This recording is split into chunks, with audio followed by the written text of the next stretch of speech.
Welcome you all guys again in the second session of HCI Human Computer Interaction. जी बेटा, hello. Please mute if you have no any query.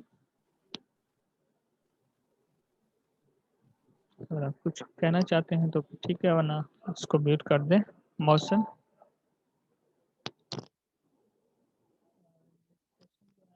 45 minutes का होता है, उसके बाद दोबारा session शुरू करना पड़ता है। और जितने भी हैं स्टूडेंट्स उसको कहें कि भाई अभी मैं अटेंडेंस लगा रहा हूँ, वो ज्वाइन कर लें, उसके बाद मैं सेशन को स्टार्ट करूँ।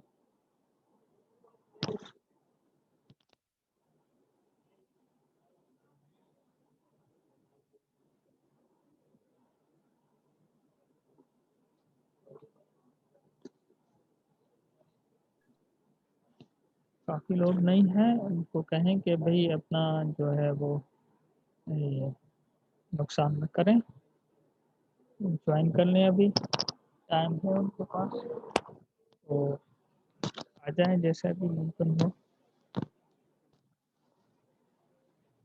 हम शुरू करें। कलेश को कहें कि भाई ज्वाइन कर लें, और मैं अभी अटेंडेंस लेने वाला हूँ थोड़ी देर में।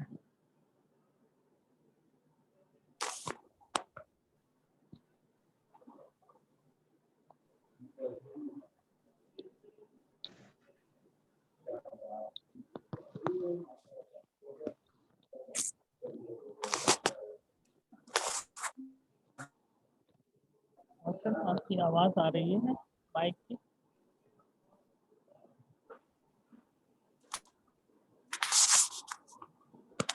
म्यूट कर दो उसको।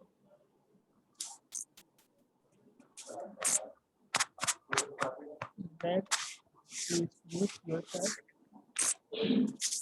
You do not have any query or question.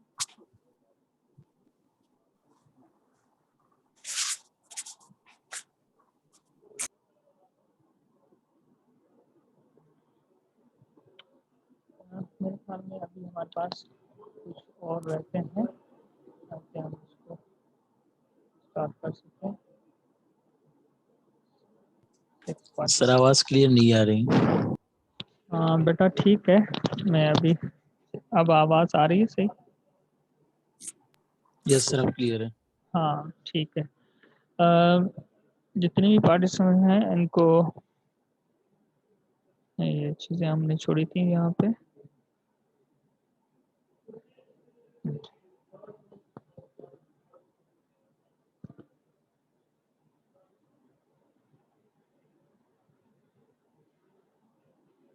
हम बात कर रहे थे प्रीवियस सेशन में इंटरव्यू के हवाले से कि जब भी हमारा कोई भी टीम, जैसे आपका ग्रुप जैसे होता है FIB का या डेवलपर का, तो जो इंटरव्यू होगा किसी भी प्रोजेक्ट स्टाफ के हवाले से, वो 1 to 1 होगा। यहाँ पे हमने बात ख़त्म की थी, और उसमें हम क्या देखेंगे, व्हाट टू डिस्कवर और what to know vision of the project. एक चीज़ ये है कि उस प्रोडक्ट का विजन क्या है, बजट एंड शेड्यूल, कि फॉर एग्जांपल उनका बजट लिमिटेड है और आपका खर्चा ज़्यादा आ रहा है बनाने में, तो ये भी चीज़ें देखनी होती हैं कि बजट एंड शेड्यूल जो टाइम है उसमें वो कंप्लीट होगा। फॉर एग्जांपल आपका एफआरपी प्रोजेक्ट जो है डेवलपमेंट के लिए 6 मंथ है, जो आपने प्रोजेक्ट लिया है उसके लिए रिक्वायर्ड एटलीस्ट 1 ईयर है। 1 ईयर के अलावा आप उसको नहीं कर सकते, तो ये आपका मिसफिट हो जाएगा कि आप उसमें हाथ कैसे कर सकते हैं। तो या तो आप उसको ब्रेक करें 2 पोर्शन में हर 6 मंथ में, तो हो सकता है, मगर ऐसा नहीं सकता कि आपकी बजट आउट जाए, आपका टाइम शेड्यूल जो है वो मिसमैनेज हो जाए। दैट्स अ रीज़न कि विजन को भी देखना है, वो विजन जो है वो क्लियर है, वो टारगेट अचीव हो सकता है। फॉर एग्जाम्पल आपको कोई कहे कभी मुझे एक वेबसाइट एक प्रोग्राम बना के दें जिससे मैं ना ऐसी चीज़ें करूँ, जैसे किसी की फेसबुक आईडी हैक करूँ, ये करूँ, तो ज़ाहिर है ये चीज़ जो है उनका विजन गलत है। विजन उनका क्या होना चाहिए, डेवलपमेंट विजन नहीं है, जो है उनका विजन जो है ऐसा है जो अनएथिकल है। तो ये डिपेंड कर रहा है कि उनका विजन किस टाइप का है, ये आपने देखना होगा और इसकी जो है पूरी डिटेल आपने लेनी होगी। बजट एंड शेड्यूल जो है वो डिपेंड कर रहा है कि आपका जो बजट है वो उस हवाले से कितना आप उसको कर सकते हैं। फॉर एग्जाम्पल आपने एक प्रोजेक्ट लिया है जो इतना बड़ा है कि आपकी बजट आउट हो जाएगी, मतलब न तो वो कराने वाला उसको अफोर्ड कर रहा है, न ही आपके उसके साथ वो बजट मैच हो रहा है। टेक्निकल कॉन्स्टेंट्स जो है, टेक्निकल कॉन्स्टेंट ये है कि आप जिस चीज़ पे वो काम कराना चाह रहे हैं उसका टेक्निकल बैकग्राउंड होना चाहिए, वो ज़रूर होगा। अब देखें फॉर एग्जांपल आपको वो करा रहे हैं, जावा पे काम कराना चाह रहे हैं और आप लिनक्स पे और आपके पास टेक्निकल जो कॉन्स्टेंट्स हैं वो ये है कि आप विंडोज़ में तो कर सकते हैं, मगर आपने लिनक्स में नहीं काम किया, मैक पे काम नहीं किया, तो that's a limitation. Technical constants ये हैं कि आप उसको नहीं कर पाएँगे, आप ऐसे ट्राई नहीं करेंगे, जिसकी आपके पास एक्सपर्टीज़ नहीं है, या टेक्निकल और भी फिज़िकल और लॉजिकल टेक्निकल चीज़ें हैं, जो उसकी लिमिटेशंस होंगी, उसको देखेंगे कि वो कर पाते हैं या नहीं कर पाते। और perception of who user might be, कि जो उसको यूज़ करेगा वो उसकी परसेप्शन के बारे में आपको जो है अज़्यूम करना पड़ेगा, उसके हिसाब से चलना पड़ेगा। तो ये चीज़ें हैं जो हमने उसकी देखनी है। इंटरव्यूइंग सब्जेक्ट मैटर एक्सपर्ट्स जो हैं often hired externally by project manager. ज़ाहिर आप सब्जेक्ट मैटर एक्सपर्ट आपके पास होना चाहिए। फॉर एग्जाम्पल आप एप्लीकेशन बनाना चाह रहे हैं मेडिकल की, तो आपके पास सब्जेक्ट मैटर मैटर एक्सपर्ट कौन है, मेडिकल डॉक्टर है जो उस फील्ड में एक्सपर्ट है, उसको आपने उससे टाइम लेना पड़ेगा। वो मैनेजर का काम है, प्रोजेक्ट मैनेजर, के उसको हायर करें और उससे के साथ जो है उसकी नॉलेज शेयरिंग और इंफॉर्मेशन एक्सचेंज करें कि जो चीज़ आप बना रहे हो तो उससे साथ कंसल्ट करके वो चीज़ बनाओ। Provide knowledge of complex domains regulations industry best practice. ये ज़रूरी है कि जो उसकी एक्सपर्टीज़ हैं वो आपको काम आएंगे आपके प्रोजेक्ट को कंप्लीट करने में। Often lean towards expert user perspective rather than intermediate. तो ये जो है एक्सपर्ट यूज़र जो है पर्सपेक्टिव, वो कितना इम्पोर्टेंट है, क्योंकि आप तो एज ए डेवलपर काम करेंगे ना, मगर डोमेन एक्सपर्ट आपका जो है वो एक्सपर्ट ओपिनियन आपको कौन देगा। ज़ाहिर है वो आप हायर कर रहे हैं, कहाँ से नॉलेज ले रहे हैं, अपने तौर पे तो कुछ नहीं कहिए, या तो आप वो उस इंडस्ट्री में जाएँ, उस डिपार्टमेंट में जाएँ जिसके लिए आप चीज़ बना रहे हैं। सो दैट्स वेरी इंपॉर्टेंट कि आप डोमेन एक्सपर्ट आप नहीं हो सकते, हर प्रॉब्लम का आप डोमेन एक्सपर्ट थोड़ी होंगे। जो उसका एक्सपर्ट है, सेल्स का सेल्समैन से बात करेंगे और जिस ट्रेड का होगा उस ट्रेड के डोमेन के हवाले से आप उस एक्सपर्ट को ऑन बोर्ड लेंगे और उसकी स्टडी करेंगे। स्टडी करने के बाद आप उसको हायर भी कर सकते हैं, अगर प्रोजेक्ट बड़ा है, you may hire, for the expert opinion or support.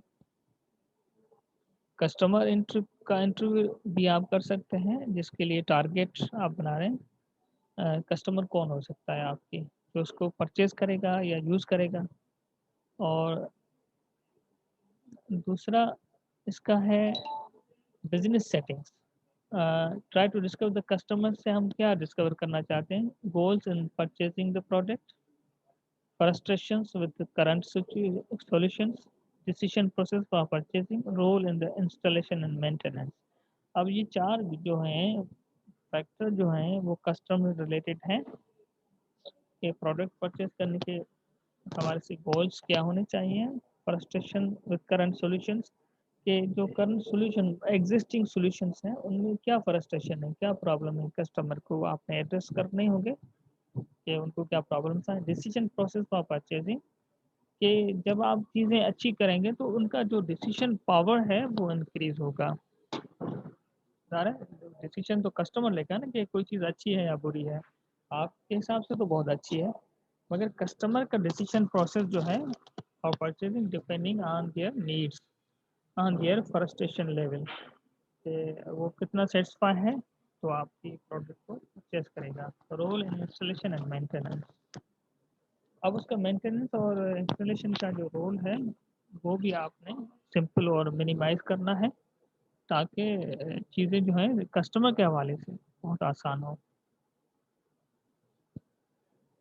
End user जो है वो एक्चुअल यूज़र है, और उसकी जो मोस्ट इम्पॉर्टेंट चीज़ें हैं डिज़ाइन के हवाले से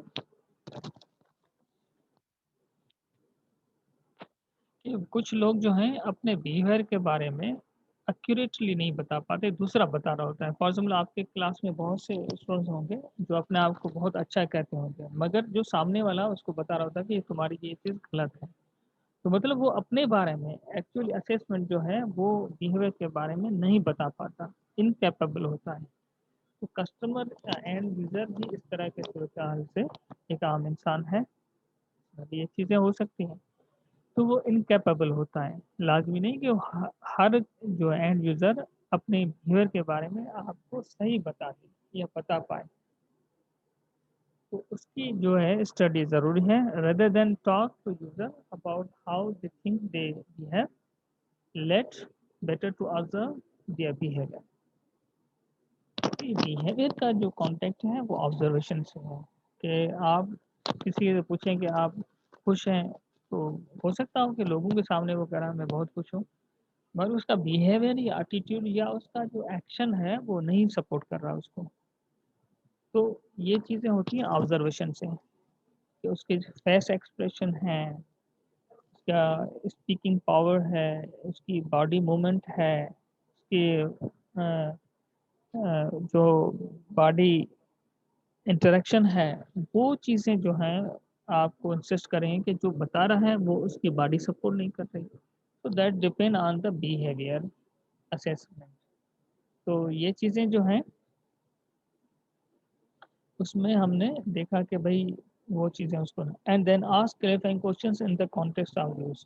तो हम यूज़र को एंड यूज़र को जो है कैसे असेस करेंगे, जब हम अपनी एप्लीकेशन या अपनी डिज़ाइन को कंप्लीट करना चाह रहे हैं कि वो सेटिस्फाई है कि नहीं है, तो उसका बिहेवियर क्या कहता है या उसको क्या चीज़ बुरी लग रही है, तो उसका बिहेवियर हमें नोट डाउन करना पड़ेगा थ्रू ऑब्जर्वेशन।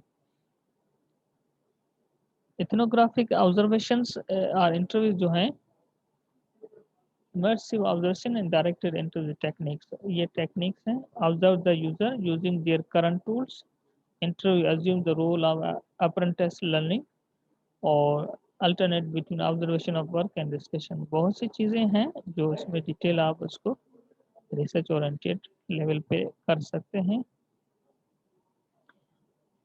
इथनोग्राफिक इंटरव्यू जो है वो इन फैक्टर्स पे डिपेंड कर रहा है कि 40 मिनट्स की एक्चुअल वर्क प्लेस पे आप जाएंगे और उनको देखेंगे।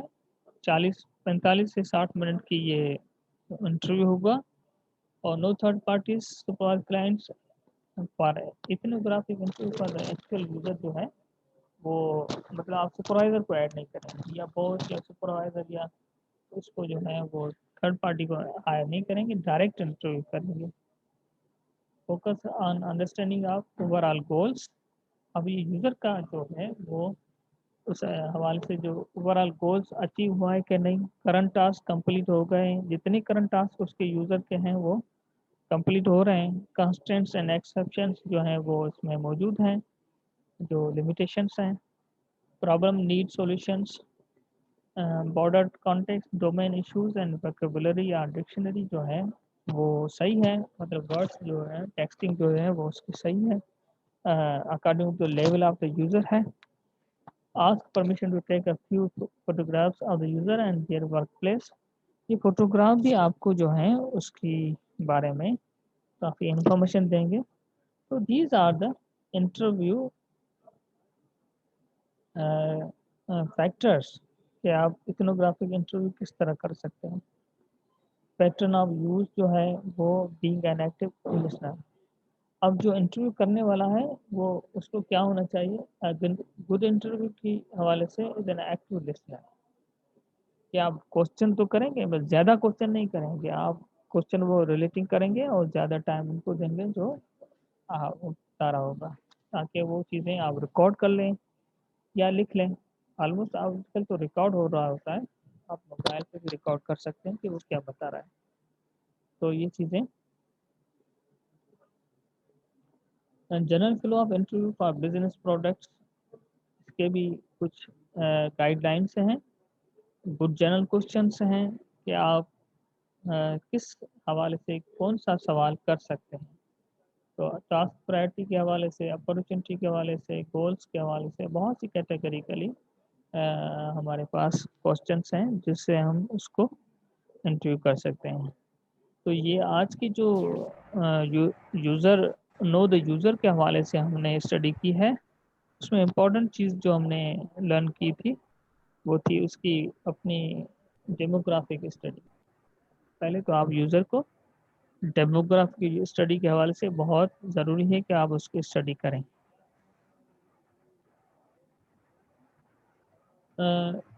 उसके अलावा दूसरा जो पार्ट है इस हवाले से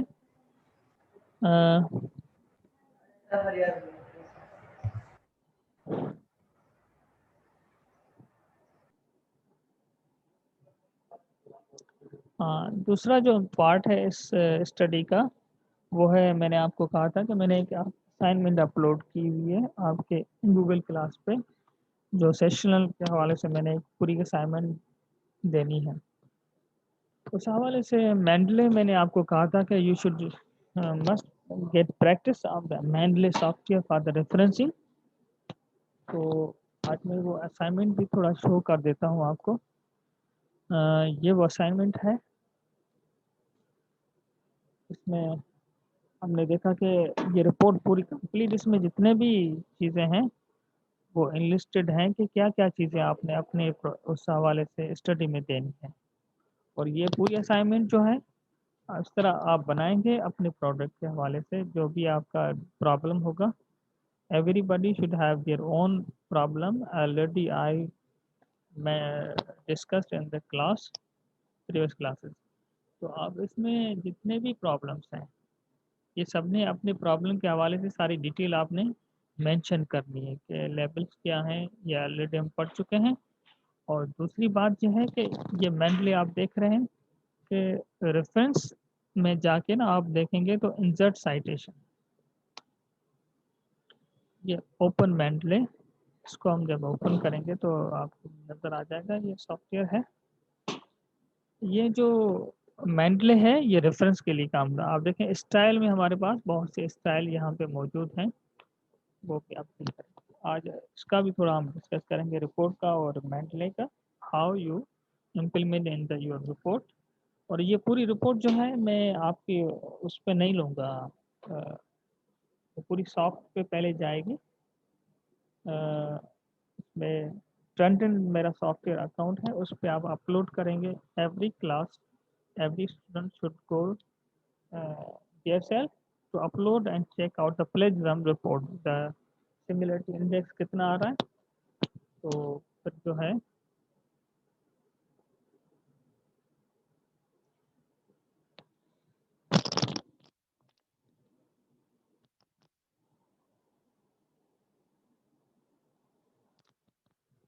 आपको नज़र आ रहा है ये रिपोर्ट जो है, इसमें ऑलरेडी ये अपलोडेड है और आज दोबारा मैं इसको अपलोड कर देता हूँ। ये मैनुअली जो है ये सॉफ्टवेयर है, ये आपको आना चाहिए। इन फ्यूचर आपको बहुत ज़रूरत पड़ेगी। इसके फ़ायदे बहुत हैं कि आप जब भी कोई इसमें चीज़ें अपडेट करना चाहते हैं या चेंज करना चाहते हैं तो just click select and click that it will be implemented. यहाँ पे नीचे मैंने इसको थोड़ा इम्प्लीमेंट किया था लास्ट क्लास में कि ये एक पैसेज है जो मैंने कहीं से उठाया है। अब इसको मैं अगर इम्प्लीमेंट करना चाहता हूँ, फॉर एग्जाम्पल इसमें कोई रेफरेंस डालना चाहता हूँ, तो इंसर्ट साइटेशन में जाऊँगा तो यहाँ गो टू द मेंडले। अब मेंडले पे जाने के लिए मैं ये मेंडले है हमारा जो सॉफ्टवेयर क्लाउड बेस्ड है। देखें अब इसमें मेरे और भी फीचर्स हैं, उनको बाद में डिस्कस कीजिएगा। जैसे मैं यहाँ पे कोई सिलेक्ट करता हूँ तो बराबर में ये चीज़ आ गई। अब इसका रेफरेंस या इसको यहाँ से मैं पढ़ भी सकता हूँ, नीचे चीज़ें जो हैं खोल के पढ़ भी सकता हूँ इधर से। और फॉर एग्जाम्पल इसको मैंने अपने रेफरेंस में डालना है तो उसका है जो टाइटल है मैंने कॉपी किया है। उसके बाद इस रिपोर्ट में मैंने यहाँ पे इंसर्ट साइटेशन किया और यहाँ टाइटल इसको ऐड किया। आपने देखा कि ये टाइटल ऐड करने से वो वहाँ से डेटाबेस से इसको उठा के ले आया और हमने इसको क्लिक कर दिया। तो यहाँ पे देखें 2 नंबर जो है रेफरेंस आ गया। अब अगर इसको हम इंसर्ट करना चाहते हैं, देखिए पहले से ऑलरेडी है और उसकी भी बिब्लियोग्राफी ऐड करना चाहते हैं तो यहाँ पे है इंसर्ट बिब्लियोग्राफी। इंसर्ट बिब्लियोग्राफी के बाद देखें दूसरा जो है भी ऐड हो गया इसका।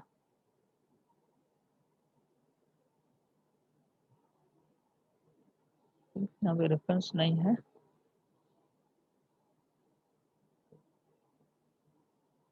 हाँ, ये रेफरेंस हमने ऐड किया तो उसके बाद जो है हम उसको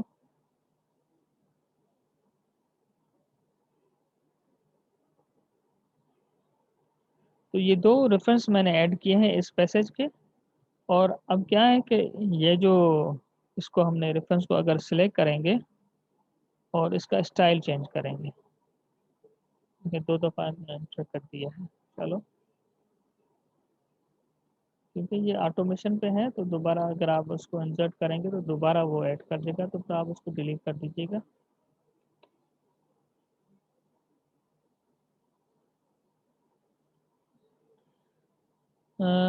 इसकी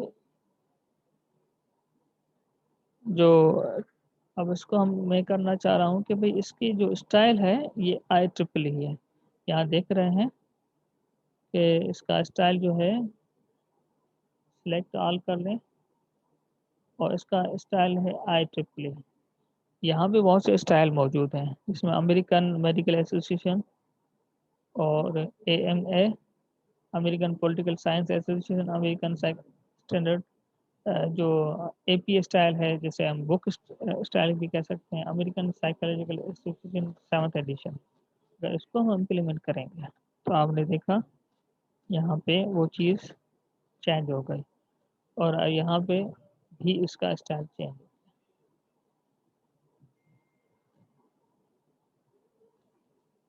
यहाँ से लेके चेंज हो गया। तो ये रेफरेंस टूल है, बहुत आसान है इस्तेमाल करना। इसकी यूट्यूब पर भी वीडियोस पड़ी हुई हैं। इसमें अलग से आप फ़ोल्डर भी बना सकते हैं। मेंडले के ऊपर अलग से फ़ोल्डर बना सकते हैं कि अगर फॉर एग्जाम्पल इस रिपोर्ट के हवाले से जो भी डॉक्यूमेंट आप उसमें ऐड करेंगे तो फॉर एग्जाम्पल ये मेंडले है, यहाँ पे देखें ये हमने क्रिएट फ़ोल्डर, तो अगर क्रिएट फ़ोल्डर करके यहाँ पे उसका नाम दे दिया रिपोर्ट, ये फ़ोल्डर बन गया। इसमें हम फ़ोल्डर में कुछ चीज़ें ऐड करना चाहते हैं। ऐड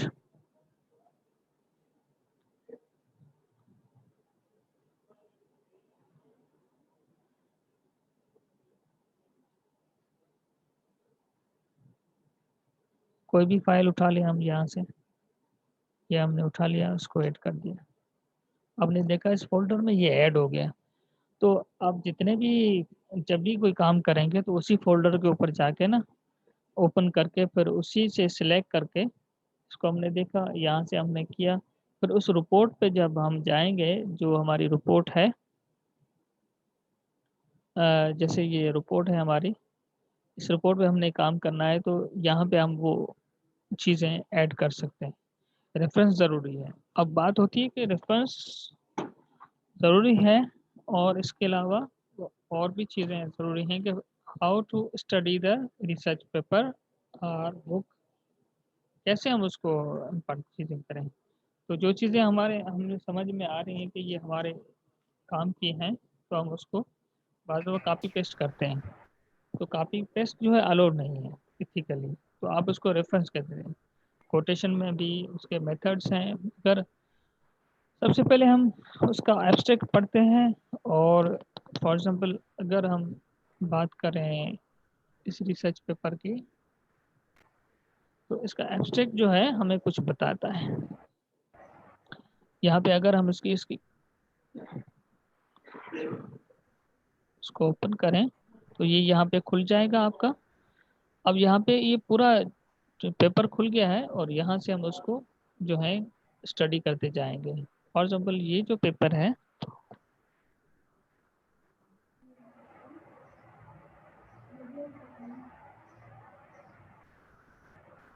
सबसे पहले जो है अगर आपका टाइटल मैच कर रहा है उस डोमेन का है, तो फिर आप इस रिसर्च पेपर को स्टडी कर सकते हैं।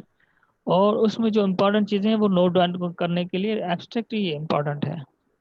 फॉर एग्जाम्पल एब्स्ट्रैक्ट में कोई चीज़ आपको मैच कर रही है, तो इन्होंने वैसे एब्स्ट्रैक्ट में एक चीज़ बता दूं, इन्होंने चीज़ें की हैं, एब्स्ट्रैक्ट में भी इन्होंने रेफरेंस डाला है। हमेशा एब्स्ट्रैक्ट में कोई रेफरेंस ऐड नहीं करता, अ, तो वो नहीं करना चाहिए। ठीक है, स्टैंडर्ड तो यही है कि एब्स्ट्रैक्ट में कोई रेफरेंस नहीं होता, वो अपनी वर्डिंग होती है, वो जो आपने कंक्लूड किया होता है उसी को हम जो है एब्स्ट्रैक्ट में ले आते हैं। जो चीज़ें इन्होंने की हैं ज़ाहिर है उसमें हमने वो हाईलाइट करेंगे कि भी वही रिलेट करती है हमारे उस प्रॉब्लम के साथ कि नहीं। उसके बाद उसका इंट्रोडक्शन थोड़ा ब्रीफ होता है, मगर उसकी जो इम्पोर्टेंट है वो पोर्शन है, वो उसका एक्चुअल जो है कि उसने काम किया किया है, जिसको हम मेथोडोलॉजी कह सकते हैं। मेथोडोलॉजी उसकी क्या है, कौन से मेथड यूज़ किए हैं, और उसके बाद रिजल्ट क्या निकाला है। अब रिजल्ट ही जो है इसका अपना काम है। जो रिजल्ट है ये इस राइटर का काम है कि इसने रिजल्ट क्या निकाला है। अब जब भी रिजल्ट में से कोई चीज़ हम लेंगे ना, तो इस ऑथर का हम रेफरेंस रखेंगे। अगर रिजल्ट में उन्होंने कुछ नहीं दिया है या काम का नहीं है या कंक्लूजन में कुछ नहीं है, तो फिर हम इसका नाम नहीं दे सकते। That's a reference. तो वो भी अपनी वर्डिंग में देंगे कि इन्होंने ये हासिल किया था और उसका मकसद ये था, उसमें कोई फॉल्ट है या कोई चीज़ रह गई है इन फ्यूचर, तो वो हम कंक्लूजन में देखते हैं कि इन्होंने क्या छोड़ा है। तो कंक्लूजन में ये सारी चीज़ें उन्होंने मेंशन कर दी हैं कि ये चीज़ें उन्होंने की हैं और कुछ चीज़ें उन्होंने रिमेन कर दी हैं। तो ये रिसर्च पेपर का एक मेथड है स्टडी का। उन्होंने देखा IEEE स्टाइल यूज़ किया है, और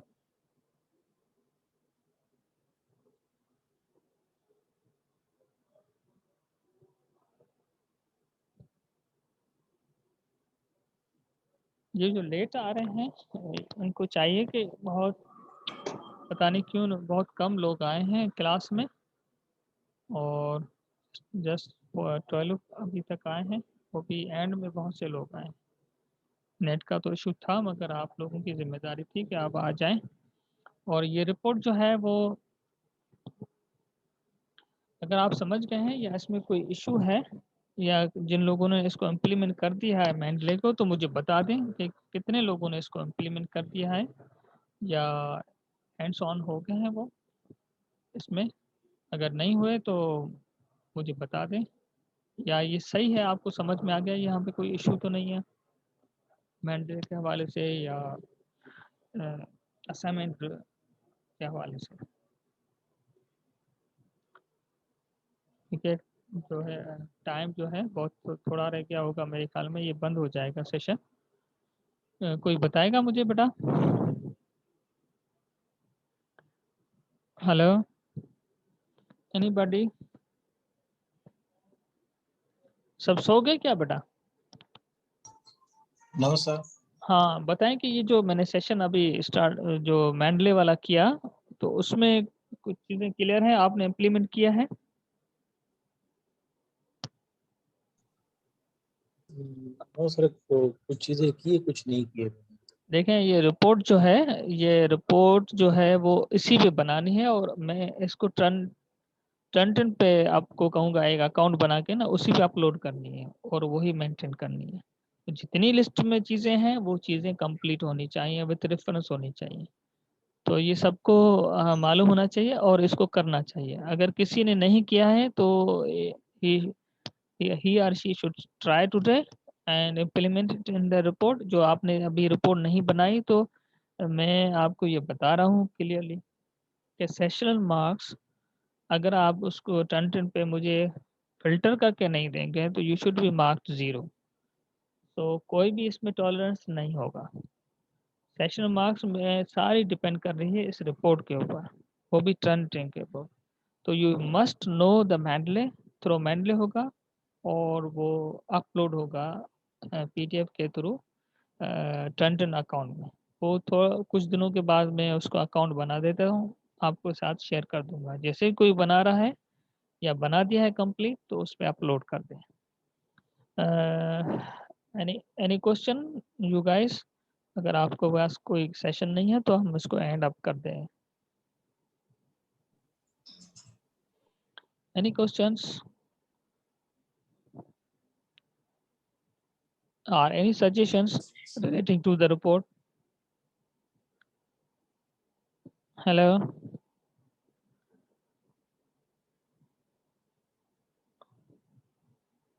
हेलो। जी सर। हाँ, एनी सजेशंस? कोई अगर आप कहें कि भाई इसमें कोई है बेटरमेंट का चांस तो वो मुझे बता दें, वरना मैं इसको एंड अप कर रहा हूँ और आपकी अटेंडेंस मार्क कर रहा हूँ। ठीक है सर। ओके, अल्लाह हाफिज़। अल्लाह हाफिज।